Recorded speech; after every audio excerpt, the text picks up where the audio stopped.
You mentioned that people are slow to adapt this type of medicine. But then you also said until we see the proven results. Kind of talk about the results that you guys have had at Fertility Cloud thus far. With regards to uptake, I think the satisfaction of the care that we've delivered and the results that we obtained has been stellar. And I think the amount of reviews available to the general public speaks to our successes with regards to the clinical outcomes, the care delivery, and the patient satisfaction.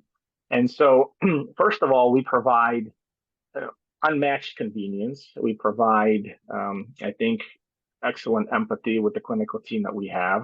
And the fact that we're able to do, for the most part, obviously there's things that in terms of imaging testing and additional testing that we're just at this point is impossible to provide at home.